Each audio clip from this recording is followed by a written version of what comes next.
आज आपण पाहणार आहोत पोलन पिस्टल इंटरॅक्शन. तर बघा, पहिल्यांदा तुम्ही कमेंट बॉक्समध्ये तुमचे रोल नंबर्स टाकून द्या, नंतर आपण स्टार्ट करू. काल आपण बघितलं होतं की व्हेरियस पॉलिनेटिंग एजंट्स, त्यानंतर outbreeding devices specialize for cross pollination. ठीक आहे, क्रॉस पॉलिनेशन साठी प्लांट्स काही स्पेसिफिक स्वतःमध्ये अडॅप्टेशन्स करतात आणि त्यांनी ते जे ऑटोगॅमी आहे किंवा गॅटेनोगॅमी आहे तिला रिस्ट्रिक्ट करतात आणि क्रॉस पॉलिनेशनला फेवर करतात. आता काल आपण हा वर्ड बघितला होता की जास्तीत जास्त पोलन ग्रेनसाठी स्टिग्मा हा रिसेप्टिव्ह असतो. ठीक आहे ना, stigma is receptive for the particular pollen grain. आता हे असं कसं काय पॉसिबल आहे? तर बघा, काल आपण जेनेटिक एक आउटब्रीडिंग डिव्हाइस मध्ये बघितलं होतं, एक जेनेटिक कॉम्बिनेशन वाली होती, इनकॉम्पॅटेबिलिटी म्हणून होती ती, किंवा सेल्फ स्टरिलिटी असा प्रकार होता. त्याच टेक्निक वरती सगळ्याच प्लांट्स मध्ये मोस्ट प्रोबॅबली जो पोलन ग्रेन आहे सेम फ्लावरचा जर का पॉलिनेट करून घ्यायचा नसेल तर त्याला डिस्कार्ड केलं जाते किंवा डिस्क्वालिफाय केलं जाते. आता याच्याकरता होते काय काय गोष्टी? तर बघा, सगळ्यात पहिले तर फाइंडिंग होणं आवश्यक आहे की स्टिग्मा जिथे आहे तिथे पोलन ग्रेन जाऊन डिपॉझिट होणं आवश्यक आहे. डिपॉझिट झाल्यावरती तो डिपॉझिट झालेला जो पोलन ग्रेन आहे त्यांनी पोलन ट्यूब फॉर्म करायची गरज असते, वेदर इट इज 2 सेल्ड और 3 सेल्ड, 2 सेल्ड असो 3 सेल्ड असो, पण त्याच्यामध्ये पोलन ट्यूब फॉर्म व्हायची गरज असते. आणि पोलन ट्यूब ही पूर्ण स्टिग्मा थ्रू स्टाईल थ्रू पूर्ण खाली ओव्हम पर्यंत पोहोचली पाहिजे. तर हे जे कॉन्सिक्वेन्सेस आहेत ज्याच्यामध्ये या सगळ्या गोष्टी स्टेप वाईज मॅनरनी आहेत, एक एक स्टेप पुढच्या फर्दर स्टेप्स होतात, या सगळ्या प्रोसेसेस पोलन पिस्टल इंटरॅक्शन मध्ये येतात. तर पहा, pollen pistil interaction it is a very dynamic process. Dynamic process आहे, खूप जास्त ॲग्रेसिव्ह चेंजेस वाली प्रोसेस आहे, कॉन्स्टंट चेंजेस होत राहतात. पण त्याच्याकरता सगळ्यात पहिले तर डिपोजिशन ऑफ पोलन ग्रेन आवश्यक आहे आणि स्टिग्मानी त्याला डिटरमाइन करण्याची गरज आहे की हाच पोलन करेक्ट पोलन आहे, त्याला क्वालिफाय करायची गरज आहे. ठीक आहे, म्हणजे त्यांच्यामध्ये ज्या क्वालिफिकेशनच्या गोष्टी होतात त्या गोष्टी व्हायसाठी केमिकल सिक्रिशन्स होतात. पोलन ग्रेन स्वतःसोबत काही केमिकल सिक्रिशन्स घेऊन बाहेर निघतो, सोबतच जे स्टिग्मा असते स्टिग्मा सुद्धा पर्टिक्युलर केमिकल्सलाच रिसेप्टिव्ह असतो. म्हणजे त्यांच्या जेनेटिक कॉम्बिनेशन मध्येच ती गोष्ट आहे की ते रिसेप्टिव्ह त्या पर्टिक्युलर पार्ट्सलाच आहेत. काही प्रकारचे प्रोटीन्स आहेत ज्या प्रोटीन्सला ते रिसेप्टिव्ह असतात आणि त्यानुसार ते ठरवतात की कोणाला अप्रोच द्यायचा आहे. तर बघा, आपण बघणार आहोत pollen pistil interaction. Pollen and pistil. Pistil काय, मिनिंग काय पिस्टलचं? Pistil is a female reproductive part. ठीक आहे, आपण पिस्टल बघितलं होतं त्या दिवशी की पिस्टल काय आहे, जसं अँड्रोशियम आहे male reproductive part in the flower, तसं pistil female reproductive part in the flower आहे. गायनोशियमचा पोर्शन आहे ज्याच्यामध्ये स्टिग्मा, स्टाईल, ओव्हरी हे तिन्ही गोष्टी येतात. ठीक आहे. तर याच्यामध्ये स्टार्ट कुठून होते, तर स्टिग्मा पासून स्टार्ट होतात गोष्टी. स्टिग्मा पासून पोलन ट्यूब फॉर्म होते. स्टाईलच्या आतमधल्या ल्युमेन मधून ती जाते ओव्हम पर्यंत आणि ओव्हम पर्यंत जाते आणि ओव्हन मधल्या एग ॲपरेटस पर्यंत त्यातले मेल गमेट्स रीच करतात आणि मग फर्टिलायझेशन प्रोसेस होते. म्हणजे ही जी प्रोसेस आहे ही प्रोसेस पूर्ण प्री फर्टिलायझेशन प्रोसेस आहे. कारण फर्टिलायझेशनच्या जस्ट आधीपर्यंत ते सगळे इव्हेंट्स पोलन पिस्टल इंटरॅक्शन मध्ये आले. ठीक आहे. म्हणजे काय आहे, प्री फर्टिलायझेशन प्रोसेस आहे. ठीक आहे. तसंच ही डायनामिक प्रोसेस आहे.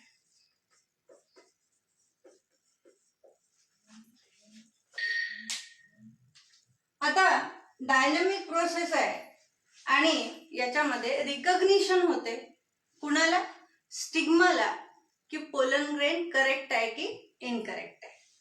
ठीक आहे. त्याचा स्वतःच्याच फ्लावरवरचा पोलन ग्रेन जर त्याला रिसीव्ह करायचा हे ऑटोगॅमी असेल, बायसेक्शुअल फ्लावर असेल तर तो रिसीव्ह करणार. ठीक आहे ना. पण जर का ऑटोगॅमी त्याला रिजेक्ट करायची, ऑटोगॅमी त्याला करायची नाही आहे, गेटोनोगॅमी पण करायची नाही आहे, तेव्हा तो स्वतःच्या किंवा आजूबाजूच्या त्याच्याच सारख्याचा फ्लावरवरच्या पोलन ग्रेनचं रिजेक्शन करेल आणि त्यांना डेव्हलप होऊ देणार नाही. म्हणजेच काय, तर त्यांचे पोलन ट्यूब फॉर्म होऊ देणार नाही.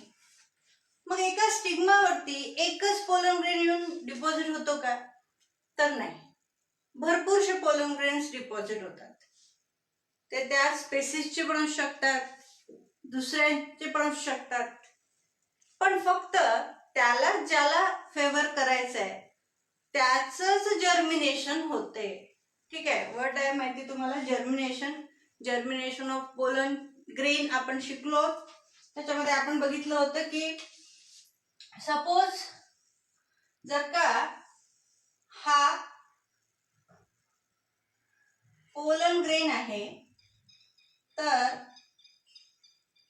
त्याच्यामध्ये आपण बघितलं होतं की 2 सेल स्टेज मध्ये काही पोलन्स बाहेर येतात. हा पर्टिक्युलर अँजिओस्पर्म वाला पोलन ग्रेन, याच्यामध्ये बघा 3 पोअर्स आहेत, मायक्रो पोअर्स आहेत आणि त्याच्यामध्ये एक हा जनरेटिव्ह सेल आहे आणि हा व्हेजिटेटिव्ह सेल आहे, त्याचा न्यूक्लियस आहे. ठीक आहे. हा एन वाला, हा पण एन वाला. आता ही 2 सेल्ड स्टेज आहे. ठीक आहे ना. तर याचं काय होणार आहे, याचं जर्मिनेशन होणार आहे. म्हणजेच हा जो व्हेजिटेटिव्ह सेल आहे याचं कन्व्हर्शन ट्यूब फॉर्मेशन मध्ये होणार आहे आणि हा जो न्यूक्लियस आहे हा ट्यूब न्यूक्लियस म्हणून बाहेर निघणार आहे आणि नंतर हे जो जनरेटिव्ह न्यूक्लियस किंवा जनरेटिव्ह सेल जी आहे ती कन्व्हर्ट होणार आहे 2 मेल गमेट्स मध्ये, नॉन मोटाईल 2 मेल गमेट्स मध्ये. तर बघा, या सगळ्या प्रोसेससाठी सगळ्यात पहिले आपण म्हटलं होतं की हा जो सायटोप्लाझम जो याच्यामधला आहे आणि त्याची जी मेम्ब्रेन आहे ते मेम्ब्रेन काय होते, एखाद्या पोअर मधून वूज आउट होते, अशी वूज आउट होते असं म्हटलं होतं आपण. बरोबर आहे. मग हे वूज आउट व्हायसाठी त्याला काय लागेल, त्याला काहीतरी गोष्टी लागतील ना.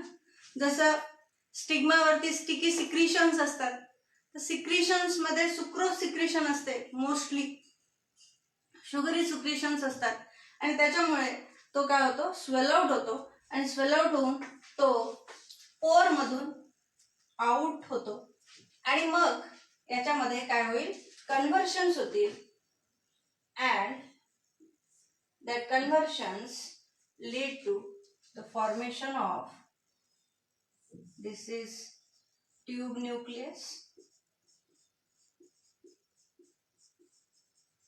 and there are formations of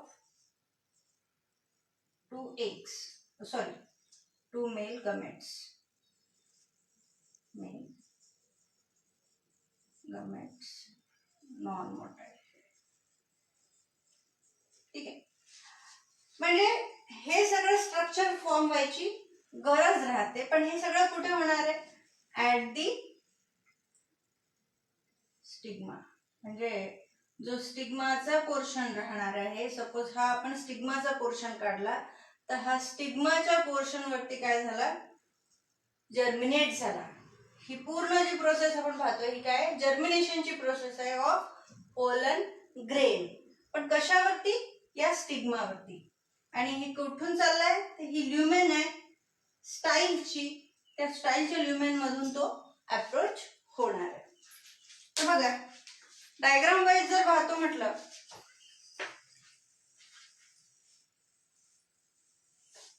तर यांच्यामध्ये कंटिन्युअस डायलॉग होणार आहे, यांच्यामध्ये कंटिन्युअस केमिकल इंटरॅक्शन होणार आहे. आणि केमिकल इंटरॅक्शन झाल्यावर जी पिस्टिल आहे त्यातला जो स्टिग्मा आहे तो त्याला डिटरमाइन करणार आहे. आणि तो जर का रिसेप्टिव्ह झाला तर आता पोलन ग्रेन जर्मिनेट व्हायला स्टार्ट होणार आहे. म्हणजे तो जर्मिनेट तो काय करणार आहे? सपोज हा पिस्टिलचा फॉर्मेशन आहे,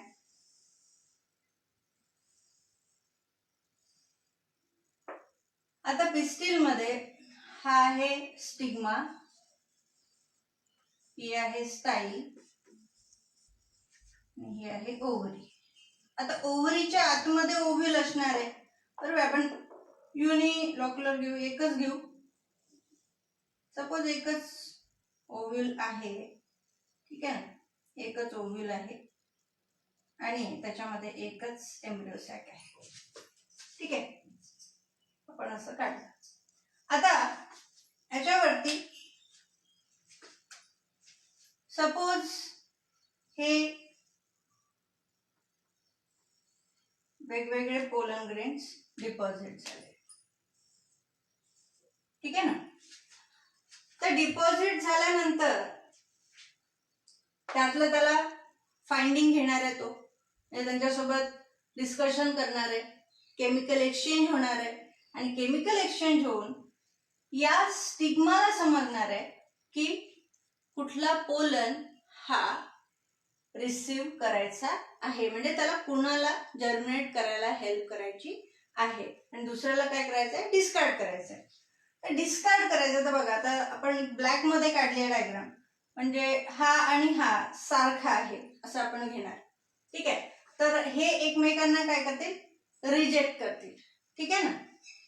बायसेक्शुअल फ्लावर बघतोय आपण, हिबिस्कस पकडू सपोज, आणि हिबिस्कस मध्ये आपण म्हणूया की ही जी स्टिग्मा आहे ही त्याच्या पोलनला काय करणार आहे? रिजेक्ट करणार आहे. पण दुसरं जे फ्लावर आहे, हिबिस्कसचं दुसरं जे फ्लावर आहे बागेतलं, जे की त्यासोबत थोडस चेंज व्हेरिएशन दाखवणार आहे, त्याचं मात्र तो काय करणार आहे? रिसीव्ह करणार आहे, ठीक आहे. आणि त्यातून काय बनणार आहे? पोलन ट्यूब फॉर्म होणार आहे.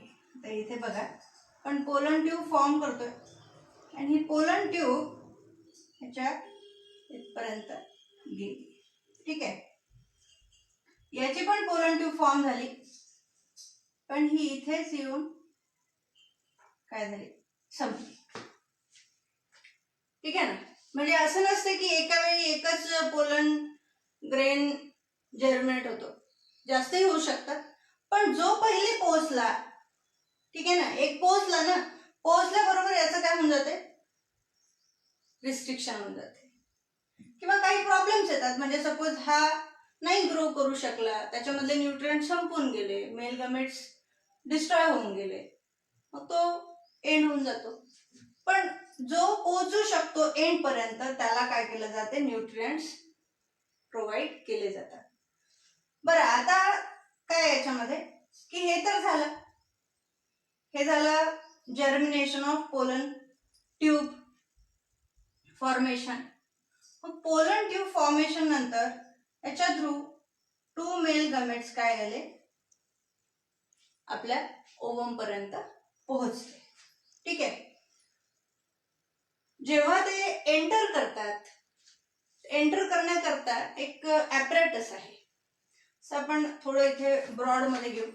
बघा, सपोज मी डायरेक्ट आपलं एम्ब्रियो सॅक काढते. हे एम्ब्रियो सॅक. ठीक आहे ना. एम्ब्रियो सॅक म्हणजे न्यूक्लियसच्या इनर मोस्ट पोर्शन मध्ये जे काही एक ॲपरेटस राहणार आहे, ज्या काही गोष्टी राहणार आहेत त्याच्यामध्ये त्या. तर बघा, इथे आपण बघितलं होतं की इथे असे स्ट्रक्चर्स होते. इथे पोलर न्यूक्लिया होत्या आणि इथे या सिनर्जिड्स आहेत. ठीक आहे. आणि इथे आहे एग न्यूक्लियस. ठीक आहे ना. हा एक सेल आहे. ठीक आहे. आणि या काय आहेत सिनर्जिड्स आहेत. सिनर्जिड्स जवळ त्या स्वतःजवळ फिलीफॉर्म ॲपरेटस म्हणून स्ट्रक्चर क्रिएट करतात. त्या ॲपरेटसचं नाव आहे filiform.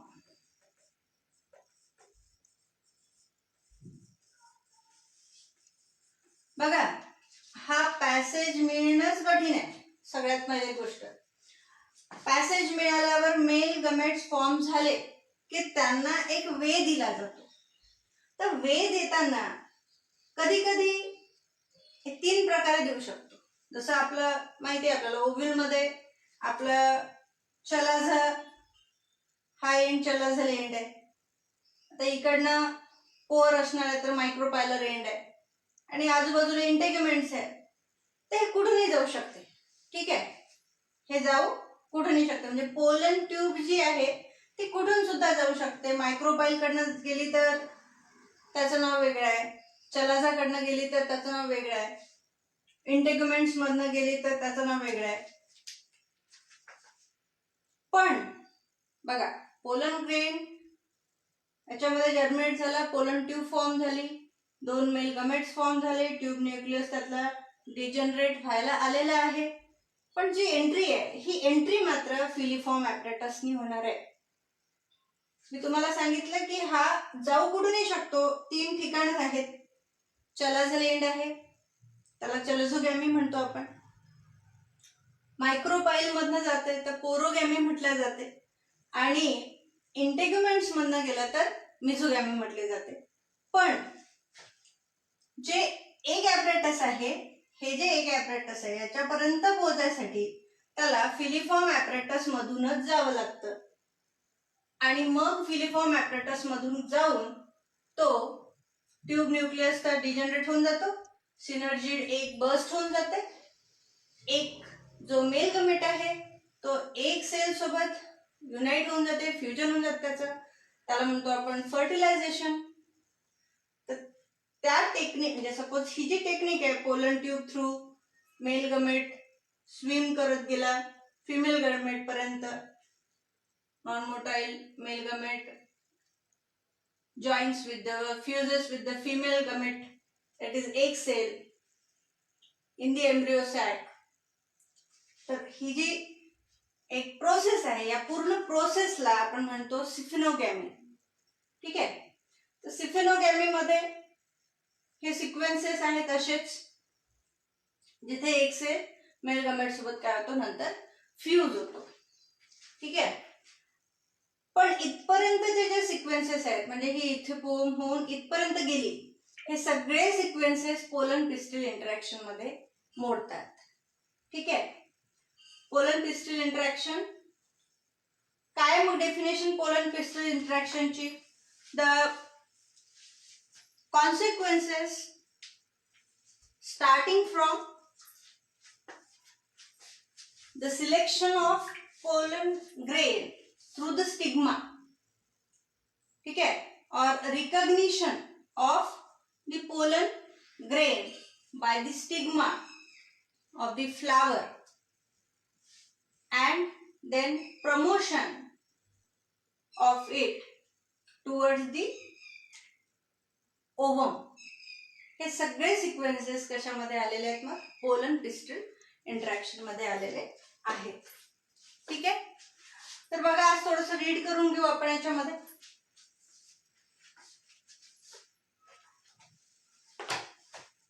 All the events from deposition of pollen grain on the stigma to the entry of pollen tube in the ovule are referred to as the pollen pistil interaction. ही झाली definition.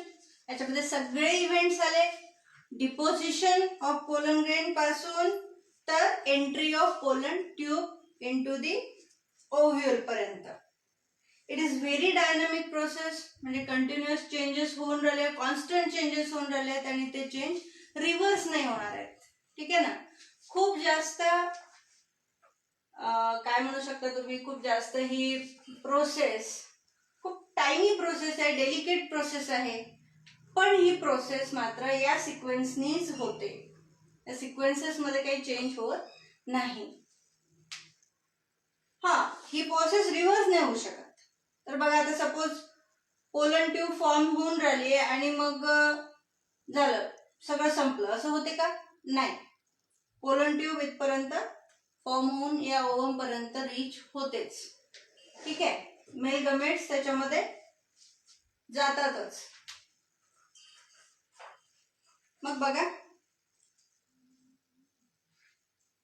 it is very dynamic process involving pollen recognition followed by promotion or inhibition of pollen germination.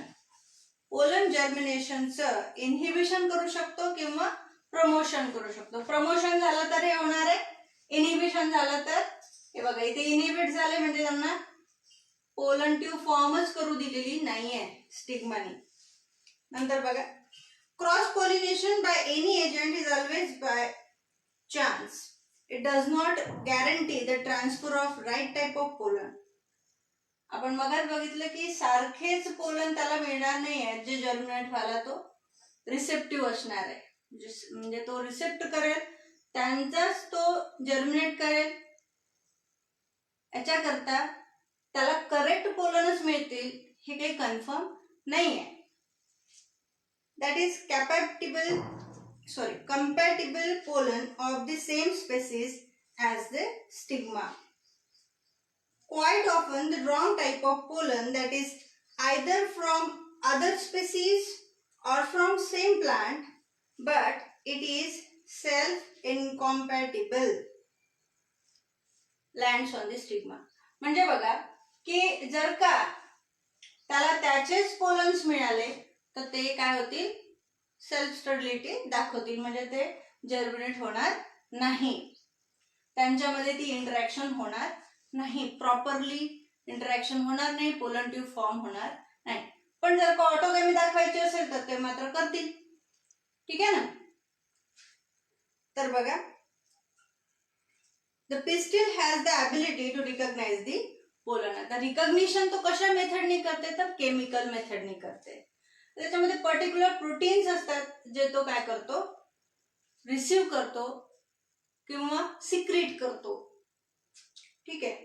It is the right type. If it is right type, the pistil accept it and promotes post pollination events that leads to fertilization. आता पॉलिनेशनच्या नंतरचे जे events आहेत, post pollination events त्याच्यामध्ये होतात आणि मग त्याच्यानंतर काय होणार आहे, सिफोनोगॅमी होणार आहे, म्हणजे पॉलिनेशन होणार, फर्टिलायझेशन होणार आहे. बघा, if it is wrong type, the pistil rejects it by preventing germination of pollen on the stigma or growth of pollen tube in the style. pollen tube मध्ये तो स्टाईल मध्ये पोलन ट्यूब फॉर्म होऊ देणार नाही आहे जर का तो रॉंग टाईपचा असेल तर. Thus only right type compatible pollen germinate on stigma and the pollen tube come out through one of the germ pores. one of the germ pore मधून अशी पोलन ट्यूब निघणार आहे बाहेर. And it grows through the tissue of stigma and then style. In most of the plants, pollen grains are shed at two-celled stage. आता बऱ्याचशा याच्यामध्ये 2 sale stage मध्ये असते. तर 2 सेल स्टेज आपण बघितलं होतं की जनरेटिव्ह सेल होती एक आणि एक व्हेजिटेटिव्ह सेल होती. तर या सेल स्टेज मध्ये पण तो येऊ शकते किंवा तो 3 सेल स्टेज मध्ये पण येऊ शकतो. म्हणजे पॉलिनेशन 3 सेल स्टेज मध्ये पण होऊ शकते. The generative cell divides and forms 2 male gametes during the growth of pollen tube. After reaching the ovary, pollen tube enters ovule through the micropyle and then enters one of the synergids through the filiform apparatus and bursts to release male gamete. आता बघा, pollen tube मधनं 2 mail gametes आले. आधी त्याच्या एक tube nucleus असणार आहे. मग हा सपोज मायक्रोपायलर एंड कडनं गेला तर 3 वेज सांगितले मी तुम्हाला की 3 वेजनी पोलन ट्यूब काय करू शकते, ओव्हम मध्ये एंट्री घेऊ शकते. एक चलाझल एंड होता, एक मायक्रोपायलर एंड होता आणि एक इंटेग्युमेंट्स थ्रू पण तो येतो. जसं त्यांनी एंट्री केली तर तो एंट्री करणार आहे फिलिफॉर्म ॲपरेटस मधनं. तर फिलिफॉर्म ॲपरेटस कुठे आहे, सिनर्जिड्स जवळ आहे. ठीक आहे ना. तो घुसू कुठूनही शकतो पण एम्ब्रिओ सॅक मध्ये त्याला जेव्हा एंट्री करायची असते तेव्हा तो मात्र सिनर्जिड्स थ्रू जाणार आहे. तर सिनर्जिड्स जवळ जे फिलिफॉर्म ॲपरेटस आहे तिकडेच तो अप्रोच करणार आहे. म्हणजे तिथून ते केमिकल सिक्रेशन जे होतील त्याला तो फॉलो करणार आहे पोलन ट्यूब. ठीक आहे. पोलन ट्यूब कुणाला फॉलो करेल, फिलिफॉर्म ॲपरेटस मधून निघालेल्या केमिकल्सला फॉलो करेल आणि म्हणून फिलिफॉर्म ॲपरेटस मधून पोलन ट्यूब काय होईल, तिथे बर्स्ट होईल आणि सिनर्जिड्स मध्ये घुसेल आणि सिनर्जिड्स नंतर एक सेल मध्ये तो काय करेल, डिप्लॉइड झायगोट फॉर्म करेल. मेल गमेट, एक one of the male gamete एक सेल सोबत फ्यूज होईल, त्याला म्हटलं आपण सिफनोगॅमी. आणि नंतर सेकंड जो मेल गमेट उरलाय तो मेल गमेट या पोलर न्यूक्लियस सोबत म्हणजे सेकंडरी न्यूक्लियस सोबत फ्यूज होईल आणि ते ट्रिप्लॉइड स्ट्रक्चर बनेल. That is primary endosperm nucleus तो बनणार आहे. पण हे सगळं होते कोणामध्ये, तर हे पर्टिक्युलरली बघा, हे जे 2 फर्टिलायझेशन झाले ना, एक पहिले एक सेल सोबत झालं आणि नंतर नेक्स्ट झालं या पोलर न्यूक्लियस सोबत, तर ही कॅरेक्टरिस्टिक आहे अँजिओस्पर्म्सची. जिम्नोस्पर्म मध्ये असं होत नाही. जिम्नोस्पर्म मध्ये फक्त एक सेल सोबत एक मेल गमेट फ्यूज होतो. ठीक आहे. आणि हा जो असतो एंडोस्पर्म जो असतो तो हॅप्लॉइडच असतो. ठीक आहे. तर ट्रिप्लॉइड वगैरे होत नाही. तर ते दुसरं आहे. तर बघा आता ही जी रिॲक्शन आहे ही रिॲक्शन आपण तशी पण लॅबोरेटरीमध्ये बघू शकतो. लॅबोरेटरीमध्ये बघायसाठी आपल्याला काय काय लागणार आहे, तर मोस्टली आपण काय यूज करतो लॅबोरेटरीमध्ये जेव्हा बघतो तेव्हा, तर मोस्टली आपण काय करतो, सुक्रोज सोल्युशन घेतो 10%. ठीक आहे. स्टिग्मा नसतो आपल्याजवळ, फक्त पोलन ग्रेन्स आहे. पोलन ग्रेन्सला आपण स्लाइडवर टाकणार आणि त्याच्यामध्ये 10% सुक्रोज सोल्युशन टाकणार आणि नंतर त्याला हाफ एन आवर तसंच ठेवणार आणि मग जेव्हा ते सुक्रोज सोल्युशन ते ॲब्झॉर्ब करेल तेव्हा त्याच्यामधनं पोलन ट्यूब फॉर्म झालेली तुम्ही बघू शकता मायक्रोस्कोप खाली. ठीक आहे. किंवा त्याच्यामध्ये दुसऱ्या गोष्टी पण यूज होतात, फक्त तेच होते असं नाही, दुसऱ्या पण गोष्टी यूज होतात ज्याने आपण काय करू शकतो, बघू शकतो. बोरिक ऍसिड म्हणून पण आहे, ते पण यूज करतात आणि त्याने पण आपण ते बघू शकतो. इन व्हिट्रो म्हणतात त्याला, जे आपण pollination germination of pollen grain बघणार आहोत त्याला आपण इन व्हिट्रो म्हटलं जाते. ठीक आहे. लॅबोरेटरीमध्ये जेव्हा आपण मायक्रोस्कोप खाली बघतो तेव्हा 12thला तुम्हाला एक्सपेरिमेंट राहणार आहे, तुम्ही त्याच्यामध्ये तेव्हा कराल आणि बघाल सुद्धा. ठीक आहे. तर बघा याच्यामध्ये हे सगळे इव्हेंट्स आहेत. स्टार्ट कुठून झाले, हा डिटेक्ट होण्यापासून, नंतर रिकॉग्नाइज झाला, डिटेक्ट झाला आणि मग याचं काय झालं, पोलन ट्यूब फॉर्मेशन झालं. म्हणजे पोस्ट पॉलिनेशन सगळे इव्हेंट स्टार्ट झाले आणि कुठपर्यंत, तर फर्टिलायझेशन पर्यंतचे सगळे इव्हेंट त्याच्यामध्ये आलेले आहेत. ठीक आहे. नेक्स्ट बघा. After reaching the ovary, pollen tube enters the ovule through the micropyle and then enters one of the synergids through the filiform apparatus and bursts to release male gametes. All these events are part of pollen pistil interaction. The ability of pistil to recognize the pollen is due to certain chemical components present in the pollen grain which interact with those of the pistil. Recently, botanists have been able to identify some of the pollen and pistil components and the interactions leading to the recognition followed by acceptance or rejection. The knowledge gained in this area would certainly help the plant breeders in manipulating pollen-pistil interaction even in incompatible pollinations to get desired hybrids. Hybrids form करायसाठी याच्यामध्ये काही changes पण आपण करू शकतो, जे की आता सुरू झाले आहेत हायब्रिड फॉर्म करायसाठी. ठीक आहे. तर आज असू द्या एवढंच.